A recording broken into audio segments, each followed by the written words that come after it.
Cook স্টুডিওতে একটা জনপ্রিয় বাংলা গান আছে, আরে বুকে লাগে ব্যথারে হাত ছাইরা দাও সোনার দেওরারে। একটা ভিডিও দেখার পর থেকে এই গানটা আমার বারবার মনে পড়তেছিল। দেখতে চান? আসেন দেখি। জামায়াত সাধারণত কখনো ফুল দিতে আসে না শহীদদের, এবার আপনারা কি মনে করে এলেন? এবার রাষ্ট্রীয় আচার হিসাবে এটা আমার দায়িত্ব, বিরোধী দলীয় নেতা হিসেবে এখানে আসতে হবে আমার সঙ্গীদেরকে নিয়ে, তাই আমি এসেছি। এখনো কি জামাত এটা না জায়েজ মনে করে? আপনি এই প্রশ্ন কেন আজকে করছেন? এই ধরনের একটা পবিত্র মুহূর্তে এই ধরনের প্রশ্ন না করাই ভালো। কেন সাংবাদিক আজকের দিনেই এই প্রশ্নটা করলো? জামাত স্বাধীনতার 55 বছর পর এসে এই প্রথমবার শহীদ মিনারে গিয়েছিল আন্তর্জাতিক মাতৃভাষা দিবসের শ্রদ্ধা নিবেদন করতে। বিশ্বাস করেন, যখন হেঁটে হেঁটে যাচ্ছিল তখন চেহারার দিকে তাকিয়ে আহা কত কষ্ট তার মনের মধ্যে। অনিচ্ছা সত্ত্বেও তাকে যাইতে হয়েছে নিয়ম রক্ষার খাতিরে, কারণ সে বিরোধী দলের প্রধান নেতা, সেক্ষেত্রে তাকে যাইতেই হবে।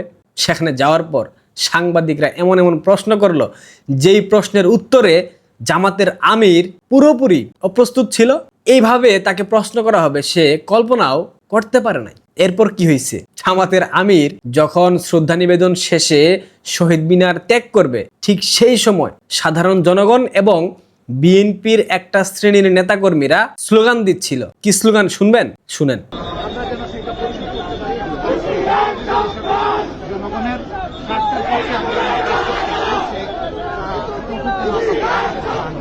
একাত্তরের দালালেরা হুঁশিয়ার সাবধান। আহা জুলাই চেতনা কোথায় ঝুলে গেল? মাত্র 1.5 বছর। এই 1.5 বছরের মধ্যে জামাত মুক্তিযুদ্ধের বিরোধিতা করে যা যা করেছে, রাজাকারদের পুনর্বাসন করার জন্য, পাকিস্তানকে বাংলাদেশে আবারও প্রতিষ্ঠিত করার জন্য যা যা করেছে, বাংলাদেশের মানুষ ঘৃণা ভরে প্রত্যাখ্যান করেছে। জামাতের আরেকজন ব্যক্তি ঢাকা বিশ্ববিদ্যালয়ের সম্মানিত ভিসি 36 পৃষ্ঠার এই ভিসিকে আজকে শ্রদ্ধা নিবেদনের সময় বিএনপি পন্থী মুক্তিযুদ্ধের পক্ষের শিক্ষকরা স্পেসটাই দেয় নাই। দেখেন ভিডিওটা দেখেন। ঢাকা বিশ্ববিদ্যালয়ের মাননীয় উপাচার্য অধ্যাপক ডক্টর নিয়াজ আহমেদ খানের নেতৃত্বে মাননীয় প্রো উপাচার্য প্রশাসন অধ্যাপক ডক্টর সাইমা হক বিদিশা, প্রো উপাচার্য শিক্ষা অধ্যাপক ডক্টর মাহবুব আহমেদ, কোষাধ্যক্ষ অধ্যাপক ডক্টর মোহাম্মদ জাহাঙ্গীর আলম চৌধুরী। কোথায় ঝুলে গেল জুলাই চেতনা? এবার আরেকটা ভিডিও আপনাদেরকে দেখাই। শহীদ মিনারের শ্রদ্ধা নিবেদন, পুষ্পস্তবক অর্পণ, এটা কুফরি? এটা কি কোনো শিরকের মধ্যে পড়ে? ইসলাম কি তাই বলে? জামাতের মিজানুর রহমান আজাইরা একটা বক্তব্য দিছে, এটাও শুনেন। শহীদ মিনারে ফুল দেয়া যাবে কিনা? ফুল দিলে আসলে একটা শ্রদ্ধা দেখানো হয়, কিন্তু এটাও এক ধরনের শিরকি কাজের দিকে চলে যায় আস্তে আস্তে। কারণ নূহ আলাইহিস সালামের জামানায় যেটা হয়েছিল, এভাবেই তারা শ্রদ্ধা দেখাতে যে আস্তে আস্তে শিরকির দিকে ধাবিত হয়েছিল। তো এটা ঠিক না। ফুল দেওয়াটা শ্রদ্ধা, কিন্তু এটা ধীরে ধীরে শিরকি কাজের দিকে চলে যায়। তাহলে জামাতের আমির কেন শহীদ মিনারে গিয়েছিল? এটা কি শিরকি কাজ হলো না? জামাত তো সবসময় বলে তারা ইসলামের রক্ষাকর্তা, ইসলামের ধারক বাহক। তাহলে ইসলামের ধারক বাহক হয়ে কিভাবে শিরকের মতো জঘন্য কাজ করলো? জামাত ঐতিহাসিকভাবেই মিথ্যাচার ভণ্ডদের একটা সংগঠন।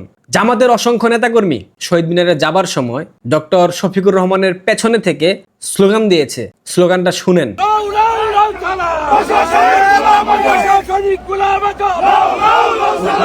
ঠিক এই স্লোগানটা শোনার জন্য গতকাল সারা রাত জেগেছিলাম। ভাষা শহীদ গোলাম আজম, লৌ লৌ লৌ সালাম।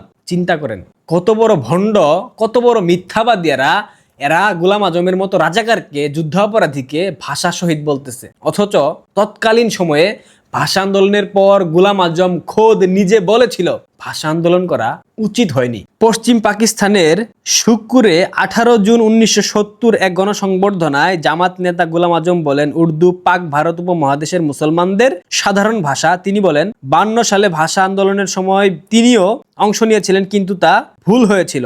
যেই রাজাকার ভাষা আন্দোলনকে বলে ভুল হয়েছিল, এটা করা উচিত হয়নি, সেই ব্যক্তিকে জামাত ভাষা শহীদ হিসেবে আখ্যা দিয়ে 21শে ফেব্রুয়ারি আন্তর্জাতিক মাতৃভাষা দিবসে শহীদ মিনারের মতো পবিত্র জায়গায় দাঁড়িয়ে স্লোগান দিয়েছে ভাষা শহীদ গোলাম আজম, লৌ লৌ লৌ সালাম। দেখেন, বাংলাদেশের মানুষ অসভ্য হতে পারে, বাংলাদেশের মানুষ জঘন্য হতে পারে, বাংলাদেশের মানুষ খুব বিশ্রী বিকৃত মানসিকতার অধিকারী হতে পারে, কিন্তু বাংলাদেশে এখনো 70 থেকে 80% মানুষ মুক্তিযুদ্ধের পক্ষে অবস্থান নিয়েছে। তারা মুক্তিযুদ্ধকে ধারণ করে বিশ্বাস করে। তারা মুক্তিযুদ্ধকে অন্য কোনো আন্দোলন সংগ্রামের সাথে তুলনা করলে সেটা মেনে নিতে পারে না। যার কারণেই এনসিপির মতো জঘন্য রাজনৈতিক দলের পরাজয় হয়েছে, যার কারণে জামাত ঠিক 1.5 বছরের মাথায় তাদের স্বপ্ন ভঙ্গের যন্ত্রণায় কাতরাচ্ছে, ছটফট করছে। বুঝতে পারছেন না? জামাত স্বপ্ন দেখেছিল ক্ষমতায় আসবে, বাংলাদেশের একটা বিশাল শ্রেণী ভেবেছিল জামাত ক্ষমতায় আসবে, এমনকি আমিও ভেবে নিয়েছিলাম হয়তোবা নির্বাচনের সময় ইঞ্জিনিয়ারিং করে জামাত ক্ষমতায় চলে আসবে। যদি জামাত ক্ষমতায় আসতো, বাংলাদেশ থেকে 71 মুছে দিতে চাইতো, বাংলাদেশ থেকে জাতির পিতাকে অপ্রাসঙ্গিক করতে চাইতো, জিন্নাকে জাতির পিতা হিসেবে আবারও তারা মানার চেষ্টা করত, বাংলাদেশের স্বাধীনতা সংগ্রামে যেই মানুষগুলো আত্মাহুতি দিয়েছে, যেই নারীরা সম্ভ্রম হারা হয়েছে, এদের ইতিহাসকে মুছে ফেলতো। এটাই জামাত ইসলাম। বাংলাদেশের রাজনীতিতে বিএনপি জামাতের মধ্যে কোনো পার্থক্য নাই, তারপরেও বিএনপি যেহেতু একটা রাজনৈতিক সংগঠন, তারা নিজেদেরকে দাবি করে, সুতরাং বিএনপির বাংলাদেশের মানুষের প্রতি একটা দায়বদ্ধতার জায়গা আছে, একটা জবাবদিহিতার জায়গা আছে। সেই জায়গা থেকে বিএনপি চাইলেও সম্পূর্ণরূপে রাজাকারদের পক্ষে অবস্থান নিতে পারবে না। তারা মধ্যপন্থী অবস্থান অবলম্বন করে সবসময়। তারা কখনোই মুক্তিযুদ্ধকে অস্বীকার করে বাংলাদেশের মাটিতে রাজনীতি করতে পারবে না। এটাই সত্য, এটা মানতে হবে। গতকাল রুমিন ফারহানার একটা সাক্ষাৎকার দেখলাম খালেদ মহিউদ্দিনের সাথে। সেখানে তিনি বলেছেন জামাত ইসলাম বিএনপির কুলের উপর চড়ে এখন দাঁত বার করতেছে। ডক্টর ইউনূস গত 17 মাসে জামাতকে সেই সুযোগ সৃষ্টি করে দিয়েছেন। যদি বাংলাদেশ আওয়ামী লীগ গত 17 বছরে জামাতকে প্রধান বিরোধী দল বানিয়ে নির্বাচন করত, জামাত নাচতে নাচতে প্রধান বিরোধী দল হবার সৌভাগ্য অর্জন করাতে তারা সংসদে অংশ নিত, আর তখন বিএনপি নামক রাজনৈতিক শক্তিটা বা দলটা ধ্বংস হয়ে যেত। এটা কিন্তু ধ্রুব সত্য কথা। বাংলাদেশে দুইটা আদর্শ, একটা মুক্তিযুদ্ধের পক্ষে আর একটা মুক্তিযুদ্ধের বিপক্ষে।